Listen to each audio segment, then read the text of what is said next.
দেড়শো মন্ত্রী পরিষদ নিয়ে যে গুন্ডাদের নিয়ে দেশ পরিচালনা করছে, সেখানে আজকে আমরা দেখতেছি মুসলিমে কয়েকটি লোক নিয়ে দেশকে সুন্দর সুশৃঙ্খলভাবে পরিচালনা করছে গত 5ই আগস্টের পর থেকে।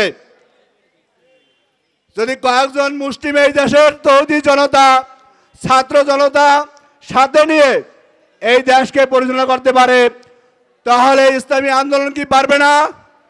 ইনশাল্লাহ পারবে। তাই আমি সকলের কাছে উদ্যোক্তা আহ্বান করব, কোনো দলের পরিবর্তন নয়, কোনো ব্যক্তির পরিবর্তন নয়। আমার শায়েখ রহমাতুল্লাহ আলাইহি বলেছেন, শুধু নেতা নয়, নীতির পরিবর্তন চাই। যদি নীতির পরিবর্তন হয় তাহলে এই দেশের সব পরিবর্তন হবে।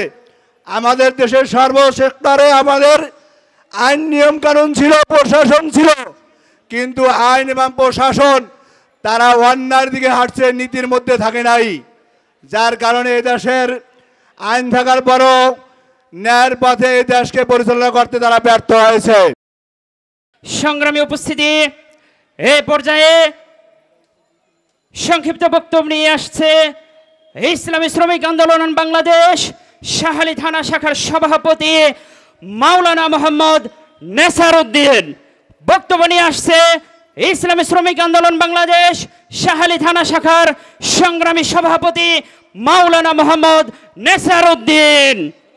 নারে তাকবীর, নারে তাকবীর, আল্লাহু আকবার। ইসলামী আন্দোলন বাংলাদেশ শাহালি থানা শাখা কর্তৃক আয়োজিত আজকের গণসমাবেশের সম্মানিত সভাপতি, আজকের সমাবেশের সম্মানিত প্রধান অতিথি, বিশেষ অতিথি, উপস্থিত অত্র এলাকার তৌহিদি জনতা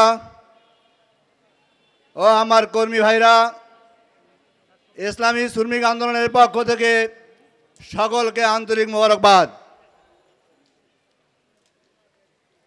আমরা মাঠে ময়দানে কাজ করতে গিয়ে দুইটি প্রশ্নের সম্মুখীন হয়েছি। দুইটি প্রশ্ন আমাদের সামনে আসে।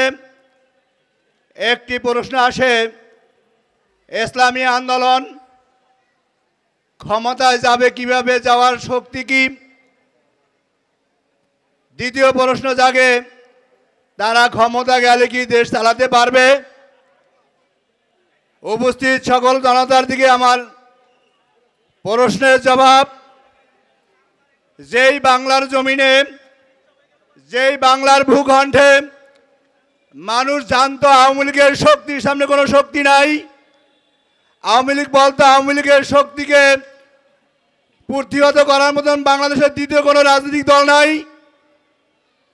সেই আওয়ামী লীগ সরকারকে এই দেশ থেকে অল্প কয়েক মিনিটের ভিতরেই এই দেশ থেকে চিরতরে নিশ্চিহ্ন করা হয়েছে। সর্বোপরি সর্ব অবস্থায় আমাদের সকলের প্রশ্ন জাগে, একটা দল পরিবর্তন হলে আর একটা দলের অস্তিত্ব বিলীন হইতে কিছু সময় লাগে। এমন এক পরিবর্তন হয়েছে, প্রত্যেকটা স্তরের, প্রত্যেকটা প্রতিষ্ঠানের, প্রত্যেকটা মোড়ের আওয়ামী লীগের যত চিহ্ন ছিল, যত প্রতীক ছিল, মুহূর্তের মধ্যে সমস্ত কিছু নিস্তেজ করা হয়েছে। যদি বাংলার জনগণ এই বড় শক্তিকে কয়েক মিনিটের মধ্যে দেশ থেকে বিতাড়িত করে, দেশ থেকে নিশ্চিহ্ন করতে পারে, এই দেশের জনগণ ইসলামী আন্দোলনকে সামনে নিয়ে ইসলামী আন্দোলনের হাত পা খামার গায়ে ভোট দিয়ে তাদেরকে আবার মসনাদে বসাইতে পারে। আমরা কি ইসলামী আন্দোলন ক্ষমতায় কিভাবে যাবে এর জবাব আমরা পেয়েছি। সকল বলে আমরা কি জবাব পেয়েছি? যদি আওয়ামী লীগকে হটাইতে পারে, ইসলামী আন্দোলনকে এই জনগণ সাথে নিয়ে ক্ষমতায় বসাইতে পারে ইনশাআল্লাহ। এরপরে আরেকটা কথা আসছে, ইসলামী আন্দোলন ক্ষমতায় গেল দেশ কি চালাতে পারবে? আজকে দেখেন 150 মন্ত্রী নিয়ে যেই সংসদ গঠিত, 150 মন্ত্রী পরিষদ নিয়ে যে সব গুন্ডাদের নিয়ে দেশ পরিচালনা করছে, সেখানে আজকে আমরা দেখতেছি মুসলিমে কয়েকটি লোক নিয়ে দেশকে সুন্দর সুশৃঙ্খলভাবে পরিচালনা করছে গত 5ই আগস্টের পর থেকে। যদি কয়েকজন মুসলিম এই দেশের তৌহিদি জনতা, ছাত্র জনতা সাথে নিয়ে এই দেশকে পরিচালনা করতে পারে, তাহলে ইসলামী আন্দোলন কি পারবে না? ইনশাল্লাহ পারবে। তাই আমি সকলের কাছে উদ্যোক্ত আহ্বান করব, কোনো দলের পরিবর্তন নয়, কোনো ব্যক্তির পরিবর্তন নয়।